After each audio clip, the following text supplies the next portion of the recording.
축복은 고난의 보자기에 쌓여서 온다라는 이런 말이 있습니다. 고난이 가지고 있는 양면성을 우리에게 전달해 주고 있습니다. 고난은 우리가 고난 자체로 바라볼 때 어렵고 그 시기를 지나는 게 힘들고 지치지만 그 안에 잘 발견하고 또한 살펴보면 고난으로서 끝나는 것이 아니라 우리에게 주어진 아주 귀하고 소중한 축복이 있음을 말해주는 말입니다. 요나는 불순종으로 인하여서 마치 죽은 자처럼 죽음과도 같은 시간을 물고기 뱃속에서 3일 반낮을 보내게 됩니다. 그 시간, 요나가 그 시간을 지날 때에는 마치 요나가 표현했던 것처럼 죽음과도 같은 그 시간을 보내었고, 괴롭고 두렵고 힘든 시간을 보내었지만 그 시간 가운데 요나에게 있는 유익이 있으니 그가 잃어버렸던 기도를 다시 찾게 되었고, 하나님의 눈을 피하여서 멀리 도망갔던 그가 다시 하나님 앞에 적극적으로 나오게 되는 그런 은혜가 그 시간 동안 있었다라는 것입니다. 요나에게 고난은 고난으로 끝난 것이 아니라 그 시간 동안 하나님을 찾게 하였고, 그 시간 동안 요나는 기도가 회복되어지게 되었습니다. 하나님께서는 요나의 기도를 들으시고, 이러한 요나의 기도를 들으시고 물고기에게 명령하여서 요나를 무트로 이렇게 뱉어내게 합니다. 나오게 합니다. 이것이 요나가 이제 두 번째 인생, 두 번째 기회를 맞이하는 순간입니다. 요나에게는 두 번째 인생을 살게 되는 것이죠. 그는 그의 노력으로, 그의 힘으로는 이미 그 물고기 뱃속에서 그의 삶은 끝났다라고 생각해도 과언이 아닐 것입니다. 그의 어떤 능력과 지혜와 능력으로도 그 남은 인생을 이어갈 수 없었기 때문에 그의 삶의 노력은 거기서 끝이 났습니다. 그런데 하나님의 은혜로 두 번째 기회를 맞이하고 있습니다. 요나가 맞이한 이 두 번째 기회는 극적인 사건을 전제로 하고 있습니다. 이 말이 무엇이냐면, 우리가 두 번째 인생을 산다, 아니면 덤으로 인생을 살아간다라고 표현하게 되면, 우리가 어떤 질병이나 어떤 사건이나 사고를 통해서 우리의 삶이 저 밑바닥까지 추락하였을 때 그 가운데서 다시 건짐을 받고 우여곡절 끝에 살아나기 시작했을 때, 나는 이 삶을 이유는 덤으로 사는 인생이다, 두 번째 삶을 산다라고 표현합니다. 이 두 번째 인생, 두 번째 기회는 극적인 사건을 포함하고 있습니다. 그렇다면 이 요나의 3장에서 우리가 읽었던 본문의 말씀, 요나의 이야기가 평범한 사람들에게, 그러한 극적인 사건을 겪어내지 않았고 또한 그렇게 평범하게 살아가고 있는 사람들에게 과연 어떤 의미가 있을까, 우리가 고민하지 않을 수가 없습니다. 그리고 평범한 사람에게도 이렇게 요나에게 주어졌던 두 번째 기회, 또 다른 기회가 과연 주어질 수 있는 것인가를 질문해 볼 수 있습니다. 국내 과학 관련 기사를 이렇게 다루는 사이언스 타임즈라는 사이트가 있습니다. 이 사이트에서 한 기사를 보게 되었는데요, 인간의 몸에 관해서 이렇게 다루는 기사였는데, 인간의 몸은 30조 개의 세포로 이루어졌다고 합니다. 이 기사에 의하면. 그리고 기사를 계속 보니까 30조의 세포로 이루어져 있는데, 매일, 그러니까 뭐 일주일, 한 달이 아니라 매일 3,300억 개의 세포가 죽거나 다시 새롭게 새롭게 만들어진다고 해요.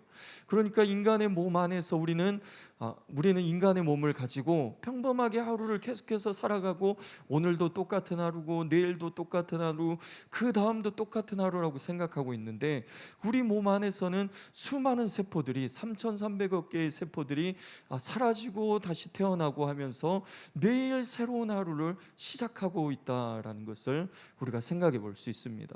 우리 몸이 만일 새로운 삶, 새로운 기회를 계속해서 우리의 세포들이 주어지고 있다라면, 그 몸의 전체가 되는 우리 자신도 하나님께서 주신 새로운 기회를 매일매일 만나고 있다라고 우리는 생각할 수 있습니다. 그런데 대부분의 사람들이 그 기회를 흘려보내는 경우가 많습니다. 왜냐하면 어제와 똑같은 하루이기 때문에, 또 오늘과 똑같은 내일이기 때문에, 그냥 어제와 같고 내일과 같은 오늘이기 때문에 그냥 내일 또 주어질 것이라 생각하기 때문에 오늘 주어진 시간을, 그 기회를 잡으려고 하지 않는다라는 것입니다. 그러나 요나는 두 번째 인생, 두 번째 기회를 맞이하면서 그는 그 기회를 허투루 보내려고 하지 않습니다. 그 기회를 붙잡기 위해서 어떠한 신앙과 또한 삶에 대해서 태도를 가지게 되는데요.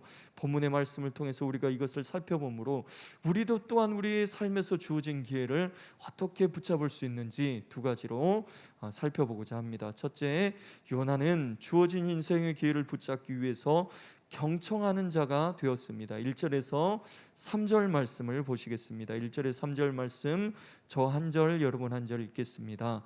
여호와의 말씀이 두 번째로 요나에게 임하니라. 이르시되,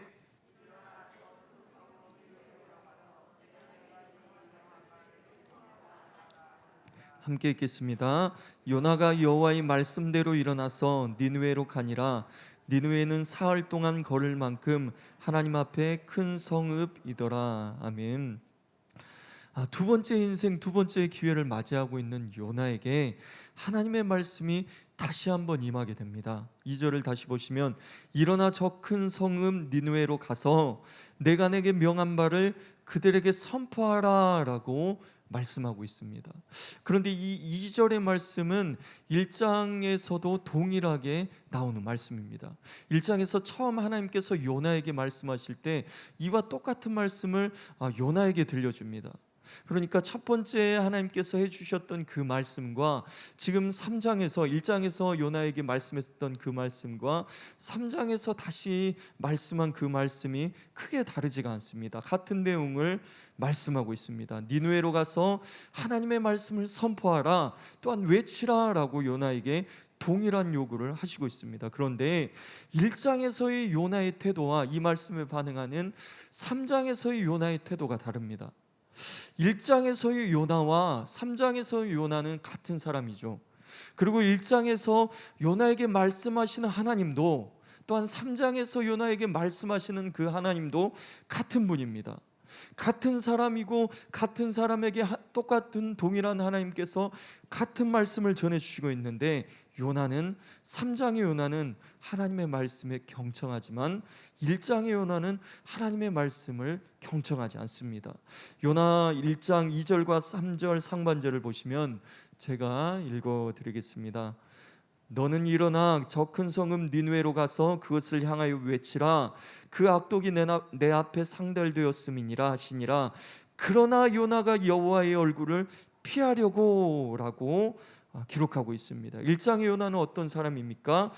하나님의 말씀이 임하였을 때 그러나 요나가 여호와의 얼굴을 피하기 위해서 노력하고 있습니다.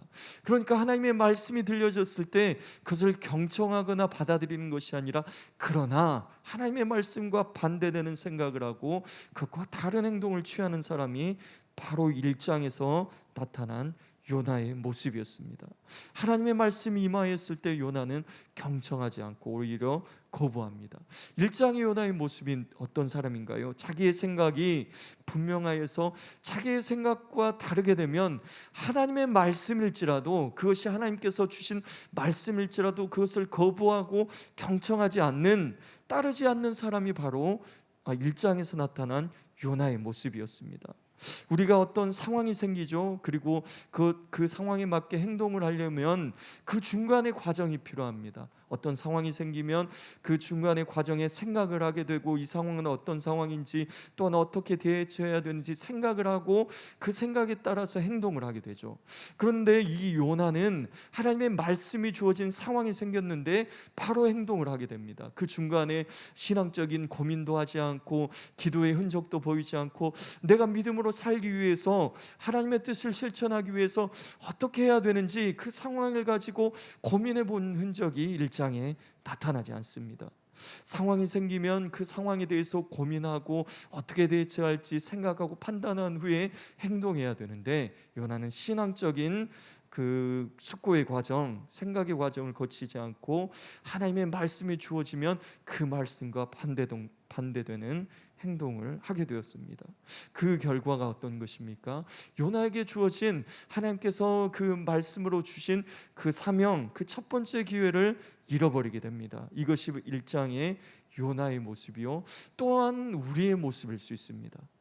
이것이 요나의 모습이다라고만 말할 수 있는 것이 아니라 우리도 하나님 앞에서 믿음으로 생각하지 않고 믿음 안에서 숙고해 보지 않고 행동하게 된다면 우리도 이와 같이 요나처럼 그 기회를 놓쳐버리는 우리가 될 수 있습니다. 그런데 3장의 요나는 1장과 전혀 다른 태도의 모습을 보입니다.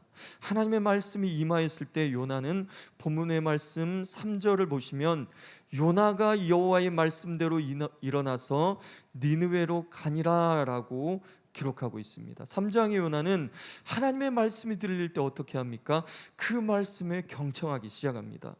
1장의 요나와 3장의 요나가 같고 1장에 말씀하신 하나님과 3장에서 말씀하신 하나님께서 동일하신데 1장의 요나와 3장의 요나가 하나님의 말씀에 반응한 태도가 전혀 다르게 나타납니다.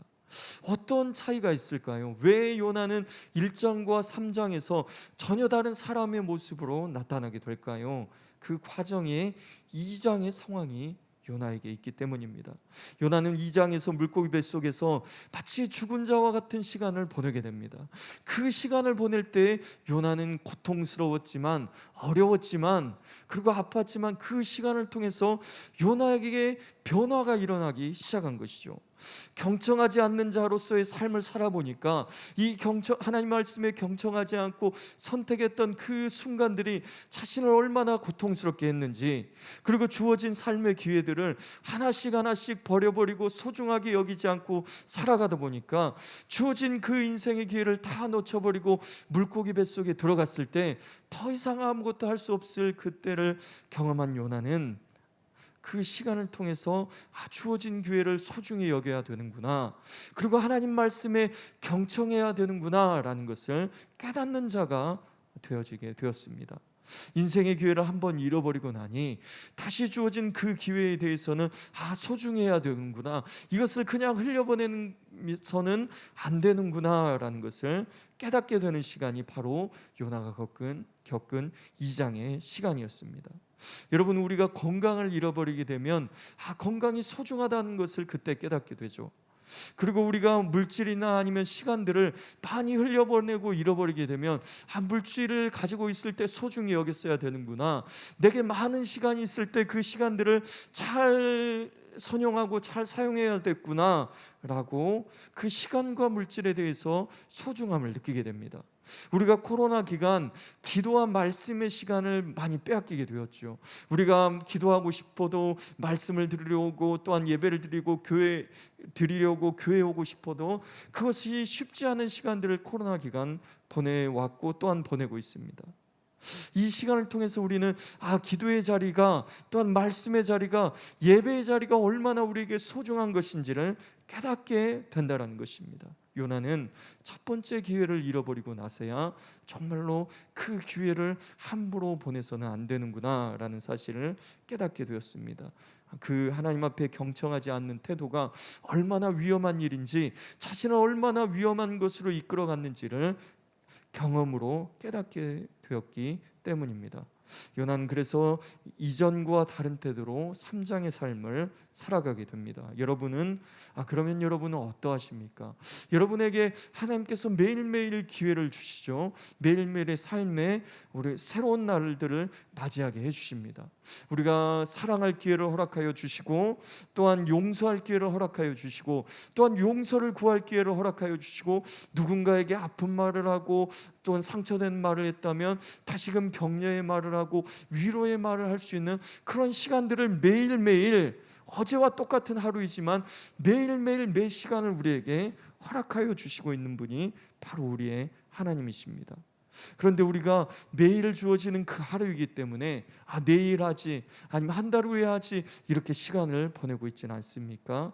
오늘 요나의 이야기를 통해서 우리가 기회를 붙잡기 위해서 무엇을 붙잡아야 합니까? 하나님 말씀에 경청하고 그 말씀 가운데 기회를 소중하게 여기는 태도가 우리에게 필요합니다. 1장의 요나가 아니라, 1장의 불순종의 요나가 아니라 3장에서처럼 하나님의 말씀에 경청하고 주어진 기회를 붙잡아 하나님의 역사를 이루어 가시는 저와 여러분이 되시길 소망합니다. 둘째는, 요나는 하나님께서 주신 기회를 붙잡기 위해 순종하는 자가 되었습니다. 4절에서 6절 말씀을 보시겠습니다. 4절에서 6절 말씀, 저 한 절, 여러분 한 절 읽겠습니다. 요나가 그 성읍에 들어가서 하루 동안 다니며 외쳐 이르되 40일이 지나면 니느웨가 무너지리라 하였더니.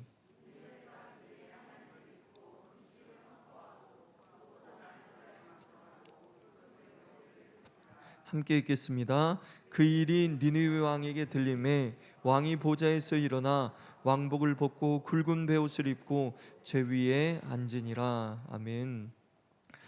두 번째로 하나님의 말씀이 요나에게 주어졌을 때 요나는 하나님의 말씀에 경청하고 일어나서 니느웨로 향하여 걸어갑니다. 물고기 뱃속에서 나온 시간이 얼마가 흘렀는지 우리는 알 수 없습니다. 그러나 한 가지 알 수 있는 것은 요나가 물고기 뱃속에서 나온 이후에 하나님의 말씀이 들렸을 때 그것을 경청하였고 일어났고 사명의 자리로 걸어갔다라는 것을 우리는 분명히 알 수 있습니다. 여러분, 요나가 일어난 자리가 어디입니까? 요나가 물고기 뱃속에서 토해낸 그 육지의 자리가 우리는 어떠한 자리입니까? 바로 실패의 자리요, 또한 후회의 자리요, 또한 무기력감이 있는 자리요, 또한 자신의 지나간 과오를 통하여서 아픔이 있는 그 자리였습니다. 그런데 요나는 하나님의 말씀이 들려질 때 그 자리에서 일어나는 모습을 보여줍니다. 하나님의 말씀이 들려질 때 우리가 죄는 고민하고 생각의 과정을 거치고 이것이 죄의 길인지 아니면 믿음의 길인지 판단하고 걸어가야 하지만 하나님의 말씀이 들릴 때 그곳에서 너무 멀리 머물러 있는 것도 좋지 않은 태도일 수 있습니다. 요나는 하나님의 말씀이 들려질 때 그것으로 가지고 내가 가야 되나 말아야 되나 그 말씀을 가지고 고민하는 것이 아니라 그 말씀을 따라서 일어나서 실패의 자리에서, 후회의 자리에서, 그리고 무기력감과 아픔이 있는 그 자리에서 일어나서 믿음의 길을 걸어갔습니다. 그리고 그 자리를 떠나 일어나 니느웨를 향하여 걸어갔습니다. 인지심리학자 김경일 교수라는 분이 있는데 이분이 무기력감과 우울감에서 벗어나는 방법을 이렇게 소개한 영상을 본 적이 있습니다. 무기력감과 우울감이라는 것은 심리적인 것인데 이것이 아무리 심리적인 것이라고 할지라도 물리적인 운동이 중요하다고 이분은 말합니다. 그러니까 변화를 만들어내기 위해서 내 마음에 가진 그 마음의 태도에서 변화를 만들어내기 위해서 큰 결정이나 큰 일을 계획하는 것이 아니라 아주 작고 사소한 약간의 움직임, 그것을 만들어 나갈 때 무기력감에서 벗어날 수 있다라고 말합니다. 그러니까 그런 무기력감과 우울감이 찾아왔을 때 그냥 간단한 설거지를 한다든지 어떤 두 번째 서랍을 이렇게 정리한다든지 간단한 일들을 행할 때 그 감정에서 벗어날 수 있다라고 말하고 있습니다. 요나는 어떻게 실패의 자리 그리고 그 무기력감의 자리를 극복하고 있습니까? 아주 작고 사소한 행동을 하고 있습니다. 그 자리, 자신이 실패했던 그 자리, 자신이 아팠던 그 자리를 벗어나 일어나서 니느웨를 향하여서 사명의 자리를 향하여서 걸어가고 있습니다. 여러분, 우리가 해야 될 일이 이와 같은 것이 아닙니까? 우리가 우리의 과오를 통하여서 지나간 일을 통하여서 우리는 우리의 가정의 한 부분을 우리가 서 있는 그 자리를 실패의 자리라고 부르며 무기력감의 자리라고 부르며 또한 아픔의 자리라고 부르며 그곳에 머물러 있지는 않습니까? 요나를 통해서 우리가 배워야 될 교훈이 무엇입니까? 요나는 아주 작고한 사소한 행동을 통하여서 하나님의 말씀이 들려질 때 그 말씀을 따라 일어나서 걸어갔습니다. 저와 여러분도 실패와 무기력감의 자리에 머무르는 것이 아니라 하나님의 말씀이 들려질 때 그 자리에서 일어나서 믿음의 자리로 걸어가시는 저와 여러분이 되시기를 바랍니다. 요나는 이 행동을 통해서 두 번째 인생 두 번째 기회로 나아가고 있습니다. 그런데 요나의 순종의 태도에서 우리는 아주 이상한 점을 발견할 수 있습니다. 4절 말씀을 함께 보시겠습니다. 4절 말씀 제가 읽어드리겠습니다. 요나가 그 성읍에 들어가서 하루 동안 다니며 외쳐 이르되 40일이 지나면 니느웨가 무너지리라 하였더니 라고 기록하고 있습니다. 4절 말씀을 이해하기 위해서 3절 말씀을 잠깐 소개해드리면 3절 말씀에 분명히 니느웨는 큰 성읍이라 라고 기록하면서 사흘 동안 걸어야 될 만큼 큰 성읍이라 라고 기록하고 있습니다. 그런데 요나가 순종하는 모습이 무엇입니까? 4절을 보시면 그 성읍에 들어갑니다. 순종하러 들어가죠. 그런데 사흘 길을 걸어야 되는 그 성읍을 하루 만에 걸으면서 그 사역을 끝내버립니다. 요나가 능력이 많아서 그 일을 초인적인 능력으로 하루 만에 끝마친 것이 아닙니다. 아니면 정말로 요나가 전력 질주를 하면서 사방 좌우로 이렇게 뛰어다니면서 그 사흘 동안 해야 될 일을 하루 만에 해낸 것이 아닙니다. 그냥 사흘 동안 해야 될 그 일을 하루 만에 그냥 끝내버린 것입니다. 요나는 하나님의 말씀에 순종했지만 그 하나님의 말씀에 온전히 순종하고 있지 못하는 모습을 보여줍니다. 하나님의 말씀이 들려졌는데 그 마음에 온전히 받아들여지지 않는 것이죠. 니느웨란 성읍이 악독이 가득한데 여전히 그 마음에는 순종은 하고 있지만 하나님의 말씀에 여전히 완벽하게 동의하지 못하고 또한 그 말씀이 그의 마음에 크게 와닿지가 않았습니다. 그래서 요나는 사흘 동안 해야 될 그 일을 하루 만에 그냥 끝마쳐버리고 마는 것입니다. 요나의 이 모습을 통해 우리는 요나가 하는 순종은 기쁨이 없는 순종이구나, 요나가 하는 지금 이 순종은 감사가 없는 순종이구나, 그리고 의무감, 억지로 하는 순종이구나 라는 것을 우리가 알 수 있습니다. 여러분, 하나님 앞에 우리가 드려야 될 순종의 모습은 어떠한 모습이어야 합니까? 우리는 주님의 일을 기쁨으로 감당하는 모습으로 섬겨야 되죠.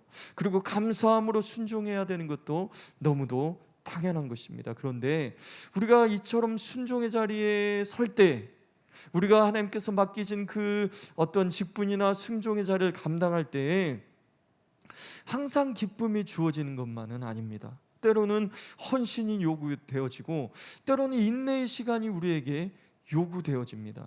예수님께서 십자가를 지기 전에 어떠하셨습니까? 예수님께서 십자가를 지기 위해서 땀방울이 핏방울이 될 정도로 열심히 기도하셨습니다. 그 일을 감당하기 위해서 헌신하셨고 인내하셨습니다. 사도 바울이 복음을 전하기 위해서, 전도하는 생활을 위해서 어떠한 것을 희생했습니까?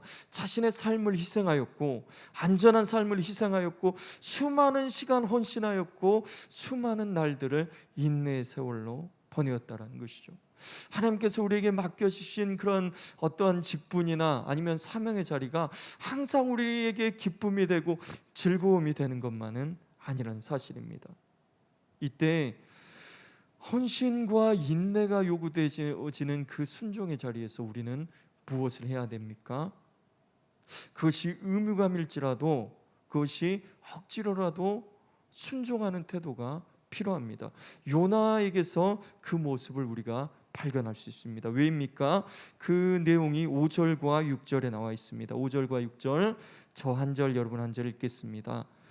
니느웨 사람들이 하나님을 믿고 금식을 선포하고 높고 낮은 자를 막론하고 굵은 베옷을 입은지라.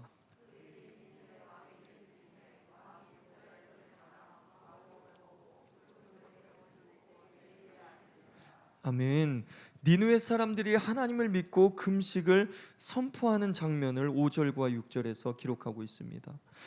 요나의 순종은 어떻게 보면 억지로 의무감에 따른 순종이었습니다. 그리고 하나님께 어떤 감사의 표현보다 기쁨으로 하는 순종도 아니었습니다. 그렇다면 우리가 일반적으로 생각하기에는 이러한 순종은 잘못된 순종이지 않는가?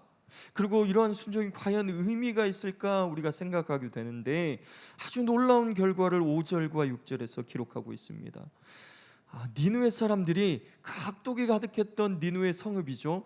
그 악독이 가득했다라고 표현한 성읍이라면 그 성읍에 살고 있는 사람들이 얼마나 죄로 물들어 있고 얼마나 악했으며 얼마나 그 죄 가운데 있었는지를 우리가 생각해 볼 수 있습니다. 그런데 그곳에 요나가 사흘 동안 해야 될 그 일을 하루 동안 그냥 대충 그냥 지나가듯이 말했는데, 그곳에서 회개의 운동이 일어나기 시작했습니다. 높은 자나 낮은 자나 모두 굵은 베옷을 입고, 심지어 이 소식을 들은 니느웨 왕조차 왕복을 벗고 베옷을 입고 재 가운데 앉았다라고 성경은 기록하고 있습니다.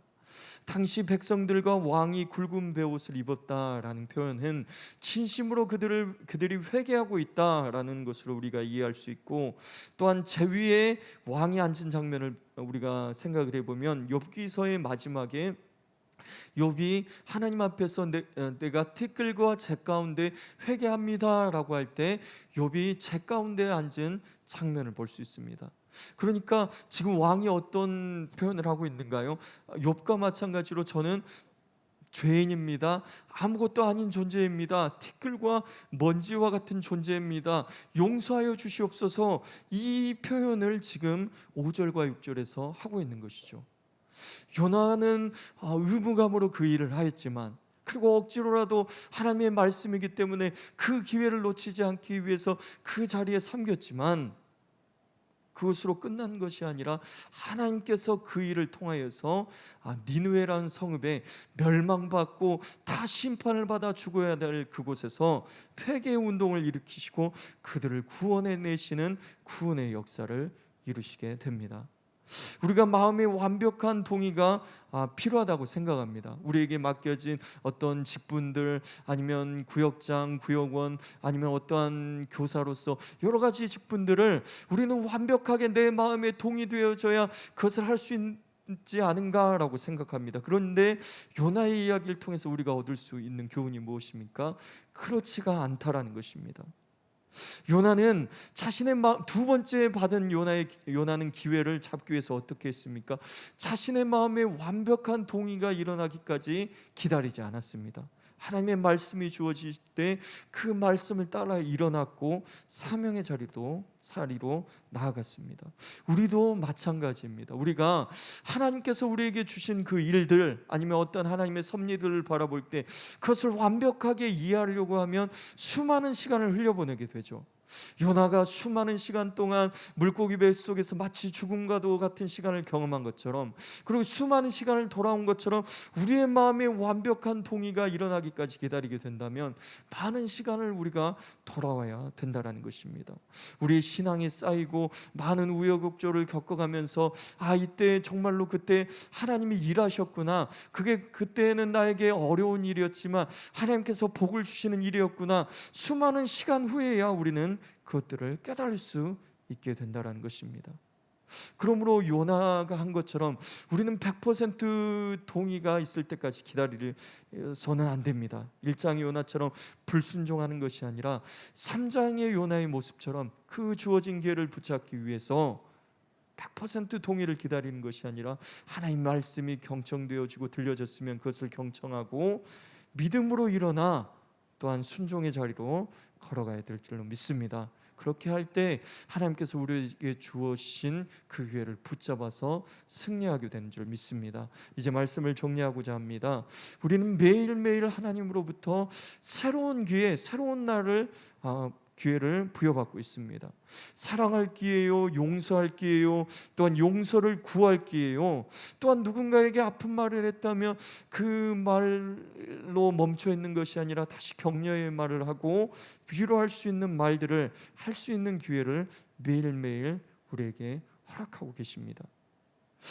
1장의 요나는 완벽하게 동의될 때까지 기다리게 되자 그는 하나님의 말씀을 떠났고 마치 죽음과도 같은 시간을 보내었습니다. 그런데 3장의 요나는 달랐습니다. 3장의 요나는 그 말씀이 들려질 때 즉각적으로 일어났고 순종하였습니다. 우리가 굳이 1장과 2장을 거칠 필요는 없죠. 우리가 3장의 요나를 알고 있다면 1장에서 요나가 동의하지 못한 모습을 보고 그 결과로 고난으로 들어간 것을 보게 된다면 우리도 그 과정을 굳이 거칠 필요 없이 1장에서 요나가 이랬다면 나는 이때 요나와 다른 선택을 해보자 라고 생각하면서 또 다른 기회를 맞이하게 된다면 바로 3장으로 나아가 하나님께서 주신 그 기회를 붙잡고 하나님께서 주신 승리를 경험하게 될 줄로 믿습니다. 그러므로 우리가 지혜로운 자가 되어서 1장과 2장의 삶을 사는 것이 아니라 1장과 2장에서 교훈을 받아 바로 3장으로 나아가 하나님의 귀한 믿음의 자리에서 하나님의 말씀을 경청함으로 하나님의 역사를 이루어 가시는 저와 여러분이 되시길 소망합니다.